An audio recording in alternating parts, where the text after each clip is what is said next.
Hello everybody, and welcome to a new series that I'm making. I'll be going into brutal detail about LSD Dream Emulator, and I'll be making a playlist and putting it in the description. Anyway, let's get right into it. I should probably give you all the names that LSD can stand for, and before you start guessing, it doesn't all stand for the drug, lysergic acid dithylamide. However, it does stand for Lovely Sweet Dream. This is also the name of the dream journal.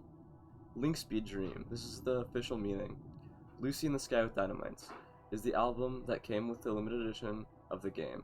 In Limbo, the Silent Dream. In Life, the Synthesis Dream. In Logic, the Symbolic Dream. In Leisure, the Sonorous Dream. In Laughter, the Spiritual Dream. In Lunacy, the Savage Dream. And in Linking, the Sapient Dream. The first thing I'm going to go over is Brightman Cottage. This is where you start the game and where most of your dreams start. If you don't spawn here, you can get here through the long hallway and the natural world. The Brightman Cottage is a building with 4 floors, and the internal walls are a tannish yellow color, with wood on the bottom and on the edge of the texture.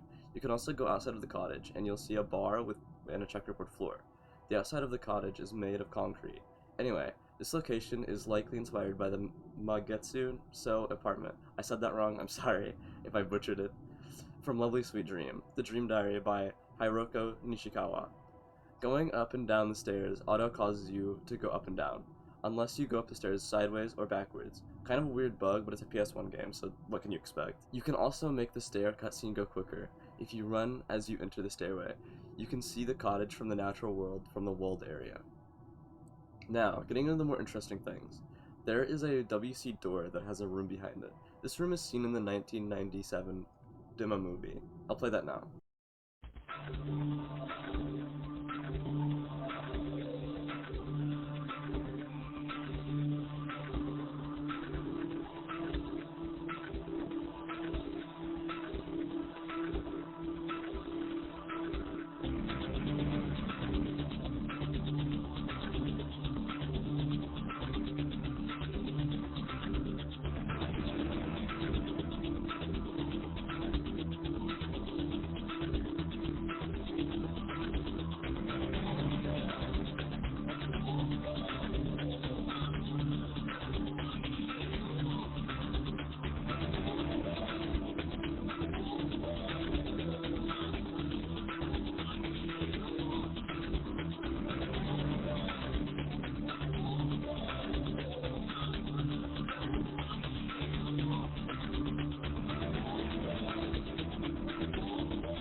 You can only access this room by using hacks or exploits, but there's no point because the room is empty. There's also a D variant track of the track in the level, in which people think that there's an alternate sound. However, it is just a single note, C4 note, played at 0 velocity before the song ends. It's thought that this is supposed to be silent on purpose. Non-playable days will cause you to spawn in the cottage because it resets your graph. Brightman Cottage is like the first level made. Its STG number is 00. It's also the first area seen in the demo movie. There are also different textures that can appear depending on how far you've gotten into the game and how many things you've seen. I'll cover that at the end of the video, but just so you know, there will be other textures for multiple different items throughout this. Now onto the objects here. Bird cages. Walking into the bird cages will take you to the natural world. Again, I will make a video on that shortly. You can hear the bird chirps from most of the floors of the Brightman Cottage, but the cages are always empty. Here are the textures of the bird cages. The giant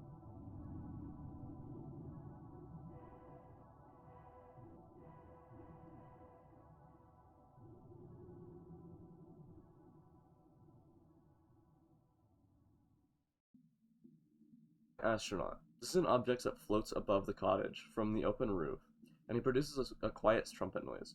Apparently he slowly gets closer to the roof, then once he gets there, his cycle repeats. Sometimes the astronaut can change his direction and go down towards the yard outside the bar, to the right.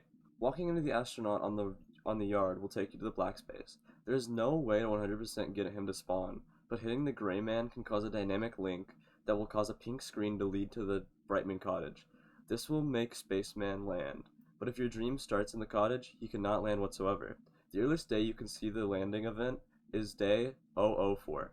The trumpet noises he makes is actually the same sound as the trumpeters from Happy Town. It's just slowed down by 0.2 speed. The astronaut's viewport seems to be the ceiling from the library room in the cottage. He can only spawn on B-type days. Speculation on the astronaut. The fact that the landing is so rare is to symbolize that astronauts violating the rule that you can't drink alcohol on the job, or it shows that the astronauts get a break and can land. These are the textures for the astronaut.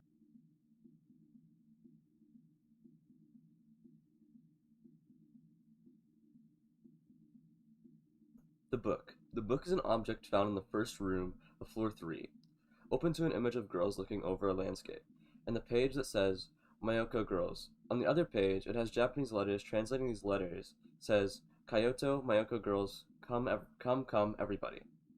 Viewing it from the side causes a noise. That's just the TV on the floor below you. On B-type days, this noise can't be heard because the TV can't spawn on these days. These are the textures for the book.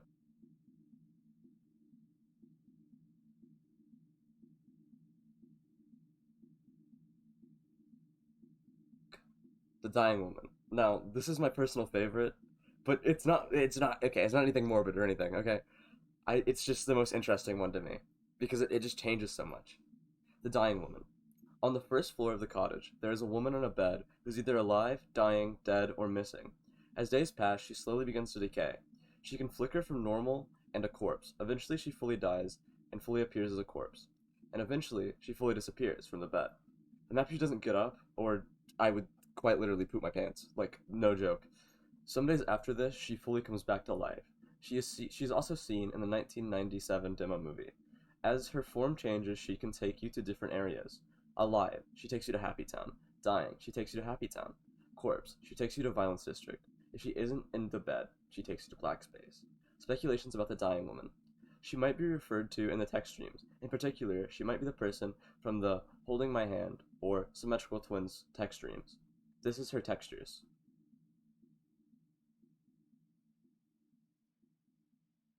The pterodactyl. This spawns in Pit and Temple as well. It appears as a figurine in Bright Moon Cottage, on the fireplace. Looking at the figurine can make it flash your face and send you to Pit and Temple. It is also seen in the 1997 demo movie. It is one of the few things that doesn't have alternate textures. The Futon, or as I like to call it, the Sims Woohoo button. A person sleeping in the futon can be found in rooms in the cottage. When looking down at the futon, you can hear loud breathing, and a lot like other objects, you can hear this through the walls. This is often confused as the Dying Woman. Understandably so, I have also thought this was a Dying Woman on multiple occasions. The colors and shape altogether proves it's different. Speculations. Some people think that this could be the player as they sleep and dream. This could be the player noticing their breathing from real life. Alright, onto the one that everybody is interested in. The giant head. This is a creature that spawns on the cottage on A-type days. Appearing in cubicles on the top floor, approaching it will cause it to approach the player and link with them to the violence district. It can only be seen on certain A-type days, A1 and A3 days. If you look straight down in the first cubicle on the 4th floor, it will spawn and take you away. This can happen once per day, and it will link you to the violence district. It also appears in the video movie. These are the textures for the giant head. The double face. This is a short human-esque monster with darkened eyes. The way they are facing can only be seen by the way that their arms and legs are facing. They seem to have the face of an older man. They can only be found on the bottom floor of Brightman Cottage. They can spawn in 2 areas, behind the bar and in the front yard, next to the tree. There can be multiple double faces, and they can even spawn inside of each other. Double faces remain still until you approach them, and there are 3 different actions they can perform. In bartender mode, they will spawn behind the bar and either stretch out or start dancing in place. The cheerful one can be seen merge with another double face in the garden. When you get close to him, he will slowly wait for you, and you can follow him to the exit and to the natural world. He will only take a step whenever you take a step. The coward, who is more common, and once noticed will sprint to the exit. You cannot link with double face if he runs at you, and other times you cannot link with him whatsoever. If you manage to link with him, he takes you to Pit and Temple, or as I like to call it, Pit of Despair. He can only be seen on B-type days. Doubleface has a cycle. On day 004, you can find 2 of them inside of each other. One will run away, and the other will only move if you take a step. On day 6, you can find a coward double-face, and on day 8, you can find 2 double faces. You have a coward again in the garden, and one will be on the bar. On day 6 is B3, and day 8 is B1. If you go back to a B1 day, you can only see the bar double face. The texture for double face is a bit more risque than other objects, however here are double face's textures. The teddy bear. This is a living bear who dances and appears in the cottage and Happy Town. I'll refer to him as Teddy for the rest of this segment. Teddy appears with the TV on A-type days. Teddy will only spawn for 40 seconds, then Teddy will disappear. You can see Teddy sitting in front of the TV. He will then stand up after being seen and go either through the wall or to the other end of the hallway, or attempt to go upstairs and get stuck. His movement depends on triggers you've seen in the game. There is another Teddy who sits in an empty room on the 2nd floor. When seen, he'll either run to the TV room or stay there until 40 seconds is over, or will run to the sky picture on the 3rd floor and go through. The bear will send you to Happy Town, the television. This is a TV with disturbing imagery on the screen. The screen is also the exit to the dying woman in the 1997 demo movie. On the top left of the screen, it says I am, you are, or they are, killing. On the right, near the middle, it says the same. Under that, it says death. Altogether, the writing means, I'm going to kill you. A buzzing sound comes from the TV that gets louder as you look at the TV. The teddy bear will sit in front of the screen and watch until you view him, but he can also spawn facing away from the screen and waiting for the player. The television links to the flesh tunnels. These are the textures for the TV. This is mostly just like the TV screen. That's like the only thing that changes for some reason. Brightman Cottage has a map marker in the natural world, and the gray man never spawns here. I'll talk about him more in a later video, and the stage ID is STG00. I know I said that earlier, but I feel like I should go over it again. A-type days are odd, and B-type days are even. There are different subtypes for A and B-type days. These go in a cycle from 1 to 3 for each day type. A1, not the steak sauce. You have giant head that can be triggered. There is no pterodactyl statue on the fireplace, and there will be no astronaut. B1, the astronaut will be there. You have 2 double faces, and the astronaut landing is reportedly more common. A2, the pterodactyl spawns on the fireplace. B2, the astronaut appears, but there will be no double face behind the bar. A3, the giant head can be triggered by looking down when you spawn. B3, astronaut spawns and there is a double face behind the bar. This is the end of the cycle. The cycle will then repeat itself. In every video, I will add what changes are made. This is just only the things that change in Brightman Cottage. On A-type days, these are the things that can spawn. Giant head, pterodactyl, television, teddy bear, futon. On B-type days, these are the things that can spawn: giant astronaut, double face, and dying woman. These are the texture changes and images on what they do to your surroundings. 1. Kanji textures. 2. Downer textures. And 3. Sexual textures. I personally think the sexual textures are the creepiest, but I can't even watch Mandela Catalog without getting super fucking freaked out. The Uncanny Valley is just far too much for me, I guess. Anyway, thank you so much for watching, and I hope you stick with me as I make more and more videos explaining this game. I really hope you enjoyed. If you feel like I could do anything like better or different, or if you just really liked it, please comment so I can know what I can do better for the next one. I know this is a little cringy, but please like and subscribe so more people can learn about this or just see my videos. It really helps. Thank you for watching.